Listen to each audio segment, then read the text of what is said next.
नमस्कार, पारस यात्रा ब्लॉग में आपका स्वागत है।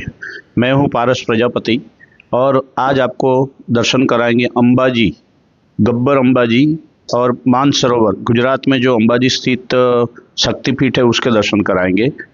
अंबाजी आने के लिए आपको अहमदाबाद, पालनपुर, हिम्मतनगर और आबू रोड से ट्रेन स्टेशन की फ्रीक्वेंसी है। उसके बाद में आपको बस से आना पड़ता है क्योंकि ये अरवल्ली पर्वतमाला में आया हुआ स्टेशन है, इसलिए वहाँ डायरेक्ट कोई ट्रेन जा नहीं सकती है। अंबाजी में कोई मूर्ति की पूजा ना होते हुए यहाँ पे विसा यंत्र की पूजा होती है, श्री यंत्र विसा यंत्र की, जो 51 लेटर से बना हुआ है और उसको ऐसे सजा के रखते हैं कि जो मंदिर की मूर्ति की तरह दिखता है।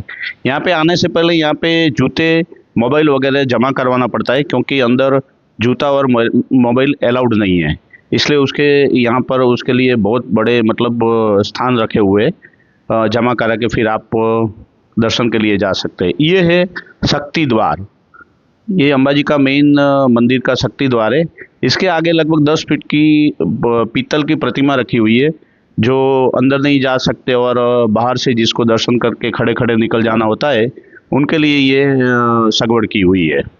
यहाँ आप माता जी के दर्शन करके जा सकते हैं और यहाँ पे बाद में कतार में आपको लगना पड़ता है। लाइन वाइज यहाँ से अंदर एंट्री देते हैं। अंदर कोई मोबाइल कैमरा की अलाउड नहीं है, इसलिए नहीं जा सकते आप मोबाइल लेके, और यहाँ पे जमा करवाना पड़ता है। ये शक्ति द्वार से डायरेक्ट मंदिर की दिखता है अपने को। यहाँ बाहर से भी आप उसको देख सकते हैं। मंदिर में अंदर जाने के बाद में दोनों साइड दुकानें हैं जो फूल माला प्रसाद वगैरह की, और यहाँ पे सिक्योरिटी चेकिंग के बाद आप अंदर एंट्री ले सकते हैं। यहाँ अंबाजी में रहने के लिए कोई प्रॉब्लम नहीं होता है क्योंकि यहाँ सराउंडिंग 400-500 धर्मशाला है जो 100-150 किराए में आपको तुरंत मिल सकती है। और खाने के लिए देवस्थान ट्रस्ट की ओर से 20 रुपये प्रति थाली के हिसाब से यहाँ पे दिया जाता है, जो नॉमिनल रेट होता है। और डेली समझो कि 500-600 एक साथ में इतने लोग खा सकते हैं। अंबाजी मंदिर में उसका जो पूरा सीलिंग है अंबाजी का, वो गोल्डन पत्रे से बनाया हुआ है। उसमें 360 कलश है। ये जो छोटे छोटे जो दिख रहे हैं वो कलश जो है वो पूरे गोल्डन से बनाए हुए हैं, ये छोटे मोटे। और इसके बीच में जो एक बड़ा चौक दिख रहा है उसको चौक बोलते हैं, इसलिए उसको चाचर चौक वाली माता भी कहा जाता है अंबाजी को। यहाँ मैंने जैसे बताया कि अंदर विषा यंत्र की पूजा होती है, कोई प्रतिमा नहीं है। और एंट्री करते हैं उसके पहले एक शिवलिंग है, शिवलिंग की पूजा करके फिर माता जी के दर्शन करते हैं। फिर यहाँ चाचर चौक में लोग बैठते हैं और भगवान के आशीर्वाद प्राप्त करते हैं। अंबाजी मंदिर है जो 1200 साल पुराना कहा जाता है। पहले यहाँ के जो राजा थे, दांता के राजवी, उनके अंडर में ये आता था। अभी गवर्नमेंट के हस्तक है और एक आरासूरी अंबाजी ट्रस्ट बना के गवर्नमेंट ने एक बॉडी बनाया है जिसके बनासकांठा कलेक्टर उनके ट्रस्टी, मेन ट्रस्टी होते हैं। ऐसा उसके हिसाब से वहीवट चलता है। यहाँ दर्शन करने के बाद में 1.5-2 किलोमीटर जितना एक गब्बर अंबाजी है जहाँ पे अखंड ज्योति है माता जी की, और वो भी 1200 साल पुरानी चली आती है। और यहाँ से कुछ ऑटो या प्राइवेट वाहन से भी आप जा सकते हैं। वहाँ 1.5-2 किलोमीटर जितना ही उसका एरिया है। उसके बाद में थोड़ी चढ़ाई है। 2 ऑप्शन होते हैं, एक उड़न खटोला भी है और आप स्टेप बाय स्टेप भी जा सकते हैं। दक्ष प्रजापति ने जब बृहस्पति शक यज्ञ किया था तब सती माता को नहीं बुलाया था, और भगवान शंकर ने जो तांडव मचाया था, तब भगवान विष्णु ने जो सुदर्शन चक्र से 51 टुकड़े किए थे सती के, उसमें से यहाँ हृदय, हार्ट गिरा है ऐसा कहा जाता है। इसलिए ये 51 शक्तिपीठ में से एक है और यहाँ माता जी के हृदय की पूजा होती है। उड़न खटोले से आप जाते हैं तो हार्डली 5-6 मिनट में वहाँ ऊपर पहुँच जाते हैं।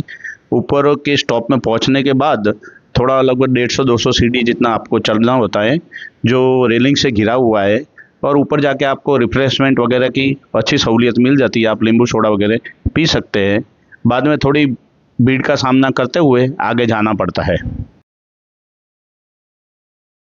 मैंने जैसे पहले बताया कि यहाँ दो ऑप्शन है, एक उड़न खटोला का और एक पैदल मार्ग। आप उड़न खटोले से थोड़ा वेट होना पड़ता है क्योंकि कतार बहुत लंबी होती है। अगर आप पैदल जाना चाहते हैं तो भी बहुत जल्दी पहुँच जाते हैं।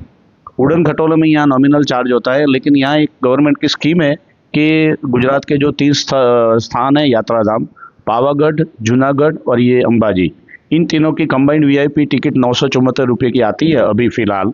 बाद में बढ़ भी सकती है कोई, लेकिन वो आप लेते हैं तो आपको ऐसे भीड़ का सामना नहीं करना पड़ता और आप डायरेक्ट एंट्री लेके उड़न खटोले में बैठ सकते हैं और इजी ऊपर जा सकते हैं।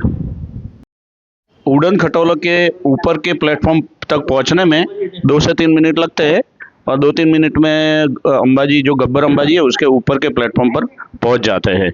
जहां ऊपर के प्लेटफॉर्म पर मैंने बताया जैसे अखंड ज्योति का दर्शन होता है, जो 1200 साल से चली आ रही है।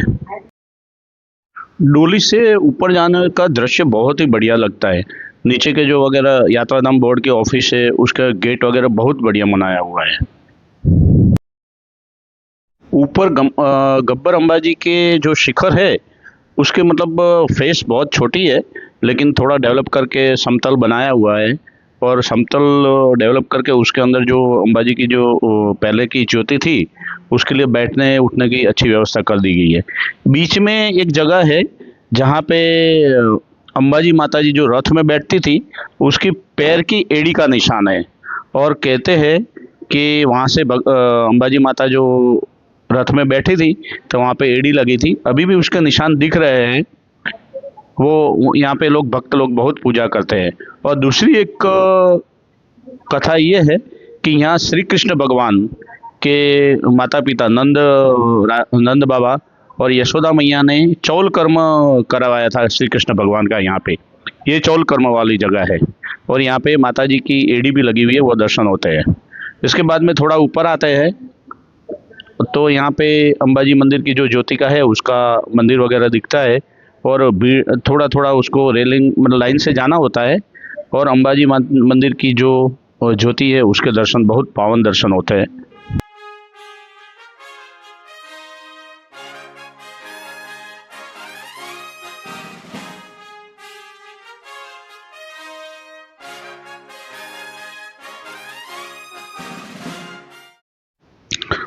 और ये है अंबाजी मैया की 1200 साल से जो अखंड ज्योति जल रही है, उसके दर्शन।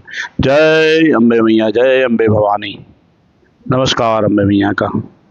ये ज्योति का दर्शन करने के बाद में अपने थोड़ा आगे आ जाते, वहाँ पे ये हवन कुंड है और ये जो बैठने के लिए बहुत बड़ा चौगान बनाया हुआ है ऊपर। और राइट हैंड में जो है थोड़ा आगे जो दोरा धागा वगैरह मिलते हैं, यहाँ से लोग परचेज करते हैं। फिर उसके लेफ्ट साइड में जो जैसे मैंने बताया, वो दान या भेंट के लिए आपको जो कुछ रसीद वसीद कटवानी है तो उसका कार्यालय बना हुआ है गवर्नमेंट का, जो बाकायदा उसकी रसीद दी जाती है। ये भगवान के शिखर और ध्वजा जी के दर्शन हो रहे हैं यहाँ से। यहाँ भी एक छोटा मंदिर है भगवान का बाहर, उसके भी लोग दर्शन करके पुण्य प्राप्त करते हैं। ये बहुत एकाक्षरी मंत्र लिखा हुआ है, सबसे बड़ा मंत्र माँ।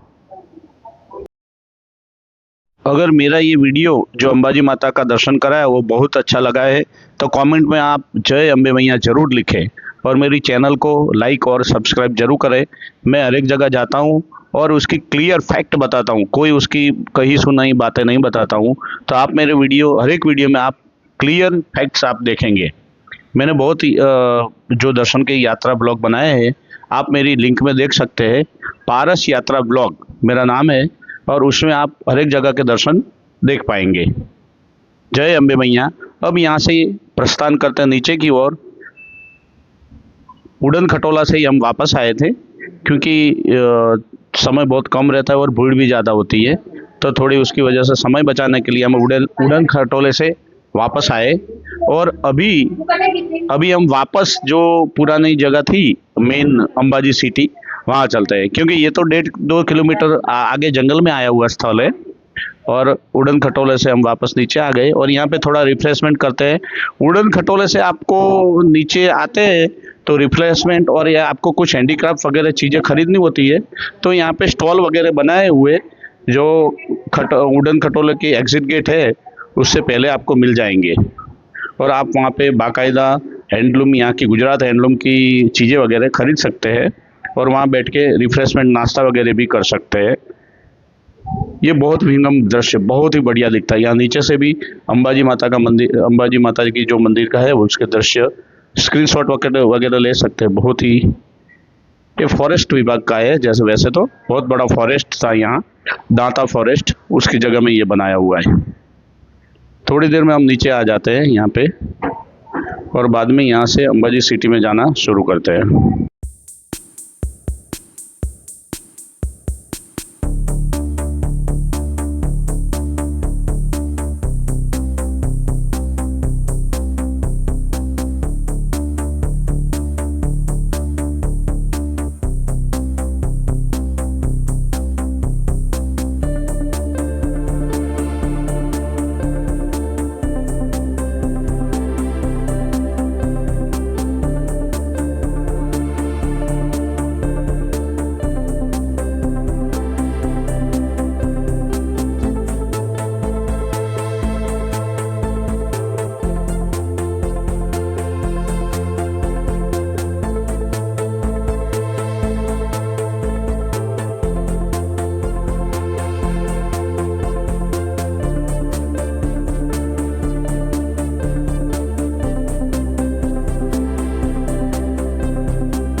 अंबाजी मंदिर के यहाँ जो भाद्रपद पूनम होता है, तब लोग बहुत दूर दूर से पैदल यहाँ यात्री आते हैं और यहाँ पे बहुत बड़ा मेला लगता है। और पूरे नवरात्रि में यहाँ बहुत बड़े रास गरबा होते हैं और बहुत मतलब पूरे गुजरात से यहाँ पे बसें वगैरह स्पेशल लगाई जाती है। और ये है मानसरोवर, यहाँ अंबाजी की एक जगह है मानसरोवर, वहाँ पे एक पानी का बहुत बड़ा कुंड बनाया हुआ है और यहाँ पे बोलते हैं कि भगवान श्री कृष्ण का चौल कर्म किया गया था। और यहाँ से लोग अभी भी आते हैं और अपने बच्चों के लिए चौल कर्म वगैरह करवाते हैं। ये जस्ट अंबाजी माता के बिल्कुल बैक साइड में आया हुआ है। अंबाजी मंदिर जो है, जो गोल्डन शिखर से बनाया हुआ है, उसके बैक साइड का ये व्यू है। यहाँ पे बहुत बड़ी एक शंकर भगवान की मूर्ति है और ये महालय जैसा बनाया हुआ है, रेलिंग वगैरह। ये सब दर्शन करने के बाद ये देखो, ये बैक साइड है अंबाजी माता का जो स्वर्ण शिखर है, उससे बैक साइड का व्यू है। फिर यहाँ लोग दर्शन करके फिर अंबाजी की यात्रा पूर्ण करते हैं और अपने गंतव्य स्थान पर जाते हैं। आप मेरे साथ में आप जय अम्बे मैया कमेंट में लिखकर जरूर बताएं। धन्यवाद। वीडियो देखने के लिए आपका पारस यात्रा ब्लॉग में धन्यवाद।